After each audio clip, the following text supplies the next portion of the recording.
Hello everyone, welcome back to my channel Jui unfiltered. আজকের টপিকটা তোমরা থাম্বনেলে অলরেডি দেখতেই পেলে। এটা ভীষণ একটা রিয়েলিস্টিক এক্সপিরিয়েন্স, সবার লাইফেই হয়ে থাকে কম বেশি। এক কথায় বলতে গেলে যেটা বলা যায় সেটা হচ্ছে বৌমা কখনো মেয়ে হয় না, আর শাশুড়ি মা কখনো মা হন না। হ্যাঁ, এখন অনেকেই এসে কমেন্ট সেকশনে ডিনাই করতে পারেন যে বা পারো যে আমার শাশুড়ি মা আমার কাছে একেবারে মা সমান, বা অনেকে বলবে যে মায়ের থেকেও বেশি। অনেকে এসে বলতে পারে যে আমার বৌমা মেয়ের মতো বা মেয়ের থেকেও বেশি। They are the rarest cases and they are the exceptional cases, যেটা একটা মানে দ্রষ্টব্য একটা মানে ব্যাপার হিসাবে, দৃষ্টান্ত হিসাবে আর কি থেকে যেতে পারে। তো ওই ধরনের মানে 99.999% কেসেসে কী হয় সেই সংক্রান্ত কথা আজকে আলোচনা করব। দেখো, যদি শাশুড়ি মা একজন বৌমাকে তার নিজের মেয়ে মনে করেন তাহলে ব্যাপক মুশকিল আছে। আমাদের মায়েরা আমাদের সাথে কি করেন, আর দুম দাম চারটে পাঁচটা কথা বলে ঝরঝর করে কথা বলে দিলেন, তাতে কোনো বিভেদ নেই। তাতে গরু ছাগল পাঁঠা যা খুশি তাই বলে দিলেন। তারপর অকম্মার ঢেকি কোনো কাজে আসে না, কোনো এতে আসে না, ওতে আসে না, যা খুশি তাই পারলে দু চার ঘা দিয়েও দিলেন। এই সেম জিনিসটাই যদি একজন শাশুড়ি তার বৌমার সঙ্গে করেন তাহলে সেটা কিন্তু একটা বিশাল আকার ধারণ করবে, এবং 428 ওই ডোমেস্টিক ভায়োলেন্সের কেস ফেসেও কিন্তু জড়িয়ে যেতে পারে, এবং জড়াবেনই আর কি, ডেফিনেটলি। তো এই হচ্ছে ব্যাপার। তো শাশুড়ি মা একজন বৌমাকে মেয়ে হিসেবে ভাবলে এগুলো করবেনই, আর এগুলো করলে বৌমা এই কাজগুলো করবেন। হয়ে গেল ফার্স্ট থিং। সেকেন্ডলি দেখো, একজন মানে শাশুড়ি মাও কিন্তু কখনো একজন মা হতে পারেন না। যেমন দেখো, আমার বাড়িতে আমি আমার মাকে বলে, ও মা এটা খাবো না, ভালো লাগে না, দেয় আর একটা করে দাও না, ও মা এটা দারুণ লেগেছে আর একটা দাও না। এই জিনিসগুলো একটা মেয়ে বউ কখনোই কিন্তু শাশুড়িকে বলতে পারে না। যেই মুহূর্তে শাশুড়িকে বলবে সেই মুহূর্তে শাশুড়ির চোখের সে বিষ হয়ে যাবে। এবার দেখো, অনেকে বলে যে আমি কিন্তু তোমার মায়ের মতো। যদি একদিন আমরা মায়ের মতো হিসেবে ব্যবহার করতে শুরু করি তাহলেই কিন্তু ব্যাস ল্যাটা চুকে গেল। আজকালকার দিনে অলমোস্ট সব বাড়িতেই হেল্পিং হ্যান্ডস থাকেন, সেজন্য কাউকে সেভাবে কাজকর্ম করে ঘরের সব কাজ করতে হচ্ছে, সব কিছু মানে আমি বলছি যে অনেককেই আর কি এরকম করতে হয় না, বেশিরভাগই ওয়ার্কিং, বাইরে কাজ করেন, ভিতরে হেল্পিং হ্যান্ডসরা আছেন, হেল্প করে দেন। তো সেরকম না, ব্যাপারটা হচ্ছে যে একটা কমিউনিকেশনের, একটা সমঝোতা, একটা আন্ডারস্ট্যান্ডিংয়ের, ঠিক আছে? তো সেই জন্যে একটা সুন্দর স্বাভাবিক সম্পর্ক যেটা একটা মেয়ে আর মায়ের মধ্যে থাকে, হ্যাঁ, ওই স্বাভাবিক সম্পর্কটা কখনোই একটা শাশুড়ি আর একটা বৌমার মধ্যে মা মেয়ে হিসেবে তৈরি হতে পারে না। শাশুড়ি আর বৌমার মধ্যে সম্পর্কটা কিন্তু একটা সুন্দর স্বাভাবিক স্তরে শাশুড়ি বৌমারই সম্পর্ক। হ্যাঁ, ম্যাক্সিমাম টু ম্যাক্সিমাম যেটা হতে পারে দ্যাট ইজ একটা ফ্রেন্ডশিপ তৈরি হয়ে যেতে পারে। ফ্রেন্ডশিপ তৈরি হওয়াটা দরকারও রয়েছে। যদি একটা বন্ধুত্ব তৈরি হয়ে যায়, অসমবয়সী বন্ধু কিন্তু হয়, খুব ভালো রকমভাবেই হয়। আমার মনে হয় সমবয়সী বন্ধুদের থেকে অসমবয়সী বন্ধুদের মধ্যে যে বন্ধুত্বটা সেটা অনেক বেশি গাঢ় হয়, অনেক বেশি আন্ডারস্ট্যান্ডেবল হয়। তো সেই একটা বন্ধুত্বের সম্পর্ক কিন্তু তৈরি হতেই পারে। যেরকম হয়তো শাশুড়ি মা একদিন ওনার বন্ধুদের সাথে বাইরে ঘুরতে বেরোলেন, খেতে বেরোলেন, সেদিনটা বৌমা কিছুটা সামলালেন। বৌমা হয়তো বাইরে কাজ করেন, বাইরে থেকে বাড়িতে এসে কিছুটা সামলে নিলেন, এবং রান্না বান্না সবটা করতে পারেন, কিছুটা অর্ডার করলেন, একটু কিছু বানালেন, একটু মানে কি ঘরটা একটু ঝাড় দিয়ে নিলেন বা এরকম করে হেল্প করলেন।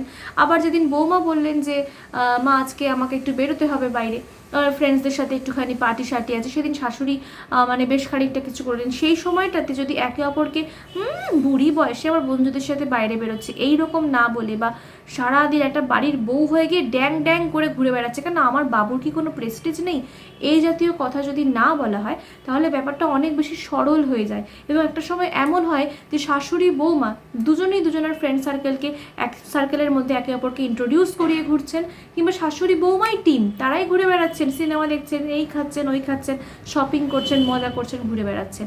কিন্তু যখনই ব্যাপারটা এখানে এসে পৌঁছায়, একটা বাড়ির বউ হয়ে লজ্জা করে না? ড্রেসিং সেন্স নিয়ে ফার্স্টে কথা শুরু হলো, হ্যাঁ তোর বাড়িতে তোকে মা শেখায়নি, তোর মায়ের চোখে লাগে না এই ধরনের জামা কাপড় পরে ঘুরিস। প্রথম অ্যাটাকটা কিন্তু বাড়ির মাকে দিয়েই হয় সবসময়তে, প্রত্যেকটা মেয়ের ক্ষেত্রেই সেটা হয়। শুরু হলো, তারপরে আস্তে আস্তে বিয়ে হয়ে গেছে, এখন তোর বাবার না পছন্দ নয়, মানে শ্বশুর মশাইকে দিয়ে ব্যাপারগুলো আরও মানে ইনিশিয়েট করা হয়, যেখানে তো শ্বশুর মশাইয়ের কোনো হাতই নেই, সবটাই ওনারই কথা, কিন্তু শ্বশুর মশাইকে দিয়ে বলানো হচ্ছে। তো এইগুলো শুরু হয়, আস্তে আস্তে একটা মেয়ে সেগুলো বুঝতে পারে, প্রথম প্রথম হয়তো বুঝতে অসুবিধা হয় যে ও উনি এরকম বলেছেন, ওনাকে দেখে তো মনে হয় না, বাট বলেছেন। আস্তে আস্তে রিয়েলাইজ করতে পারে যে না এগুলো শ্বশুরমশাই বা অন্য কারোর কথা না, এগুলো যে বলছে তারই কথা। তখন মনের মধ্যে সেই ঘৃণাটা, হেট্রেটটা জন্মায় ওই মিথ্যে কথাগুলো বলার কারণে। আরে তোমার অপছন্দ, তুমি ডাইরেক্টলি সেটা বলো যে তুই এটা করবি না, এটা আমার ভালো লাগে না। কিন্তু তুমি সেটা না বলে তুমি ওর ভালো লাগে না, তার ভালো লাগে না, হ্যানার ভালো লাগে না, ওনার ভালো লাগে না, এরকম করে কথাটা। হাত কাটা পরছিস, বাবুকে জিজ্ঞাসা করেছিস? হাত কাটা স্লিভলেস জামা পরতে গিয়ে কেন বাবুকে আমাকে জিজ্ঞাসা করতে হবে? মানে বাবু যখন হাত কাটা স্লিভলেস গেঞ্জি পরে রাস্তায় ঘুরছে তখন কি সে বাড়ির কাউকে জিজ্ঞাসা করছে? তাহলে কেন বউকে করতে হবে? তো এই ধরনের বিভিন্ন রকম প্রশ্ন। আর সব থেকে বড় কোয়ারি যেটা, সেটা হচ্ছে বাবু যদি আমার হাজব্যান্ড হয়ে থাকেন, তাহলে বাবুর বাবা মা কী করে আমার বাবা মা হয়ে থাকেন? তাহলে তো বাবু সেক্ষেত্রে ভাই বা দাদা হয়ে গেলেন। লজিক্যালি ভাবলে এটা ভাবতে হয়। সেই জন্যে মামুনি, বাপি এই জাতীয় শব্দগুলো, বা বাবাই এই জাতীয় শব্দগুলো, মম এই ধরনের শব্দগুলো যদি ইউজ করা হয় ডাইরেক্ট মা বলার থেকে, তাহলে মনে হয় সম্পর্কের সমীকরণটা আরও সহজ হয়ে যায়। কাজ যেটা করা যেতে পারে সেটা হচ্ছে যে যখন মানে বৌমা বাইরে বেরোচ্ছে, হাজব্যান্ডের সাথে হোক, বন্ধুদের সাথে হোক, তখন তার পিছনে টিক টিক টিক টিক না করে থেকে এক দুবার মাঝখানে কুশল বিনিময় হয়ে গেল। আবার একই রকমভাবে যখন শাশুড়ি কোথাও বেরোচ্ছেন, তখন শাশুড়ির পিছনে সবসময় টিক টিক টিক টিক না করে কুশল বিনিময় পৌঁছে গেছো, ঠিক আছে, আসছো, ঠিক আছে, ব্যাস। এই কুশল বিনিময়টা হয়ে গেলে নিজের অনেকটা স্পেস পায়, অনেকটা ফ্রিডম পায়, অনেকটা সৎ, মানে ব্যাপারটা যে সৎ পথে চলছে সেটা পায়। সেই জন্য একটা relationship, it is very much necessary to have some clarity. whenever you are feeling something, express that. আমি বলবো সবসময়তে আমি নেগোসিয়েশন আর এক্সপ্রেস করার পক্ষপাতী। তো তোমার মনে যখন যেটা আসছে তুমি সেটা। আর আরেকটা কথা, যে সব থেকে বেশি এই সমীকরণে হেল্প যিনি করতে পারেন তিনি কিন্তু বাড়ির হাজবেন্ড মানুষটি, বউয়ের হাজবেন্ডটি। সে যদি সে চায় সে বিগড়ে দিতে পারে, যদি সে চায় সে জিনিসটাকে পরিপুষ্ট করতে পারে। এই যে প্রত্যেকের ক্রাইটেরিয়াগুলোকে সুন্দর করে বুঝিয়ে দিয়ে করতে পারে যে তুমি ওকে এগুলো বলবে না আর তুমি মাকে এগুলো বলবে না, এইভাবে আর কি ব্যাপারটা বুঝিয়ে দিয়ে ব্যাপারটা আরও সুন্দর করে কিন্তু এগোতে পারে, ইনিশিয়েট করতে পারেন একজন হাজব্যান্ড। ঠিক আছে? যেই কেউ কারুর মর্যাদা পেরিয়ে যাচ্ছে, হ্যাঁ, মা তুলে কথা বলছে, বাড়ির শিক্ষা তুলে কথা বলছে, সেই সময়তেই সেখানে স্টপ করে দেওয়া যে মা তুমি আমার ওয়াইফের বাড়ির শিক্ষা নিয়ে এই ধরনের কথাগুলো বলবে না, সেখানে বন্ধ করে দেওয়া। বা যেখানেই কারোর মানে বউ যখন ব্যাপারটা একটা সীমা লঙ্ঘন করে যাচ্ছে মায়ের ব্যাপারে, তখন সেখানে বউকে আটকে দেওয়া। না কি সবসময়তে বউকে আটকে রাখা যে তুমি কিছু বলবে না, তুমি এটা করতে পারো না, মা কিন্তু কন্টিনিউয়াসলি বলে যাচ্ছে, সে মাকে কিন্তু আটকানো যাচ্ছে না, নাকি সেটা করা, নাকি বউ মায়ের ব্যাপারে কন্টিনিউয়াসলি বলে যাচ্ছে, মা চুপ করে আছে, নাকি সেটা করা। প্রত্যেকের একটা সেলফ রেসপেক্ট রয়েছে, সেটার এগেনস্টে সেটা সারপাস করে গেলেই কিন্তু হাজব্যান্ড যে মানুষটি রয়েছে, যার বাবু, একজনের হচ্ছে যে সাইয়া বাবু আর একজনের হচ্ছে যে ছেলে বাবু আর কি, তো সেই ছেলে বাবু এবং সাইয়া বাবু দুজনারই মানে ওই রোলটা প্লে করা অবশ্যই উচিত। কেউ যেন কোনো কারোর গণ্ডিটা ক্রস করে না ফেলতে পারে। কে কত টাকা রোজগার করছে, আর তুই তো ঘোড়ার টিমের চাকরি করিস, হ্যানা করিস, হ্যানা করিস, এভাবে কথা বলা। তারা কথা বলছে যারা হয়তো 7-8 পাস কিংবা সেরকম চাকরি করার কোনো যোগ্যতা রাখে না। পশ্চিমবঙ্গের চাকরির অবস্থা সবাই আমরা জানি যে চাকরিতে কীরকম মায়নাপত্র আছে কি না। তো সেদিক থেকে বিচার বিবেচনা করা সত্ত্বেও যখন একটা নতুন আসা মেয়েকে এভাবে অ্যাটাক করা হয় তখন তার কীরকম লাগে।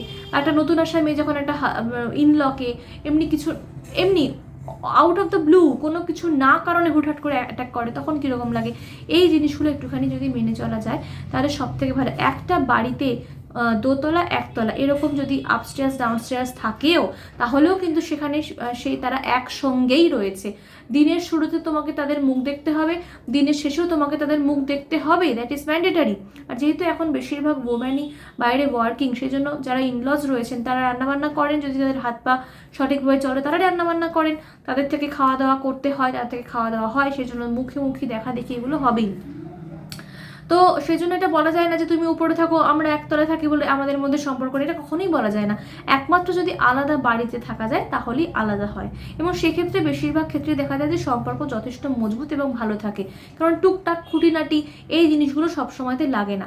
একসঙ্গে থাকলে যখন একসাথে থাকবে বলে ডিসাইড করেই ফেলেছো, তখন নিজের চারপাশে একটা সার্কেল বানিয়ে কিছু কন্ডিশনস ইয়ে করে নাও, নির্দিষ্ট করে নাও যে যখন হাজব্যান্ডের সাথে ওয়াইফের কথা হবে, যখন হাজব্যান্ডের সাথে ওয়াইফের একটা ঝগড়াঝাটি চলছে এরকম পজিশন আসবে, যখন হাজব্যান্ড ওয়াইফ একটা সেপারেট টাইম স্পেন্ড করবে, সেই সময়তে যেন কোনো রকমের ইন্টারফিয়ারেন্স না আসে। হাজব্যান্ড ওয়াইফ তাদের চাইল্ড বা হাজব্যান্ড ওয়াইফ নিজেরা যখন বাইরে বেরোবে বারবার করে কোনো রকম কল যেন না আসে, কখন তারা আসবে না, আবার যখন হাজব্যান্ড ওয়াইফের মানে বাড়িতে যাবে, মানে হাজব্যান্ডের ইনলস হাউসে যাবে, তখন যেন 14বার করে ফোন না আসে। এই যে স্পেসগুলো একটুখানি দিতে শুরু করলেই কিন্তু আবার ইনলসদের ক্ষেত্রেও কিন্তু বেশ কিছুটা সুবিধা হয়। কারণ সবসময় এই কথাটা মাথাতে রাখতেই হবে যে তুমি একজন মাদার ইন ল বা ফাদার ইন ল হয়ে তুমি যদি তোমার ছেলেকে ভালোবাসো, তাহলে তোমাকে ভাবতে হবে যে লং রানে আমার ছেলে বেঁচে থাকবে, এটাই কালের নিয়ম। হ্যাঁ, আর আমরা একটা সময় চলে যাব, তো আমার ছেলে যাকে বিয়ে করেছে তাদের ঔরসে সন্তান জন্মেছে, তাদেরকে অবশ্যই নিজেদের স্পেস দিতে হবে, তাদেরকে একসাথে সময় কাটাতে দিতে হবে, তাদেরকে বারবার করে ইন্টারফেয়ার করে তাদের ঝগড়া করুক ঝাঁটি করুক তাদের মধ্যে ঢোকা চলবে না। দে আর আ কমপ্লিটলি সেপারেট ফ্যামিলি। ঠিক যেরকম একদিন ছেলেকে নিয়ে তারা একটা আলাদা ফ্যামিলি ছিল, সবার মধ্যে থেকেও তারা আলাদা ছিল, তাদের নিজস্বতা ছিল, তাদের পার্সোনাল স্পেস ছিল, ঠিক সেরকম তাদের বাবুরও কিন্তু একটা আলাদা জগৎ আছে, আলাদা জীবন আছে, তাদের স্পেস আছে। সেই স্পেসটুকু যদি কেউ অ্যালাউ করে দেয় হাসি মুখে, যে ছেলে আমার যেখানেই থাক, দেশে থাক বিদেশে থাক বাড়িতে থাক অন্য জায়গায় থাক, যেখানে ছেলের হ্যাপিনেসটা ম্যাটার করছে সব থেকে বেশি। আমরা যদি সুস্থ সবল থাকি তাহলে আমাদের জীবনে আর কিছু ম্যাটার করছে না। এইভাবে যদি একটু ছেড়ে দেওয়া যায়, ছেলেকে ওই বাবু বাবু বাবু বাছা বাছা করে সবসময়তে নিজের কোলের কাছে না রেখে বা এগেনস্টে কিছু কথাবার্তা বলে বউয়ের ব্যাপারে বউয়ের বাড়ির লোকের ব্যাপারে না ভরকে যদি ওদেরকে একটুখানি ছেড়ে দেওয়া যায়, এবং যদি বলা যায় তো ভালো ভালো 4-5টা কথা বলা যায়, তাহলে দেখবেন একটা সুন্দর সংসার তৈরি হয়েছে, সম্পর্ক ভালো থাকছে। যা মনে আসছে ডাইরেক্টলি আপনি ডটার ইনলর সাথে শেয়ার করুন, ডটার ইনলরও যা মনে আসছে ডাইরেক্টলি আপনি আপনার মাদার ইনলর সঙ্গে শেয়ার করুন, তাহলে দেখবে যে একটা সুস্থ সম্পর্ক গড়ে উঠেছে। এ ফিস করে ছেলের কানে লাগালো, ও ফিস করে বরের কানে লাগালো, বেচারা ছেলেটা মাঝখান দিয়ে পুরোপুরি স্যান্ডউইচ হয়ে তার যে জীবন, পার্সোনাল লাইফ, তার সন্তান, তার বউ, সবার থেকে সে আসলে দূরে চলে যাচ্ছে। একসময় বাবা মা থাকবে না, ছেলেটা একা হয়ে পড়ে থাকবে। সেজন্য করজোড়ে অনুরোধ, যদি আপনাদের ছেলেদের ভালো চান তাহলে অবশ্যই ছেলেকে একটুখানি ছাড়ুন এবং বুঝে নিন মনে মনে, বৌমা কোনোদিনও মেয়ে হয় না, শাশুড়ি কোনোদিনও মা হয় না।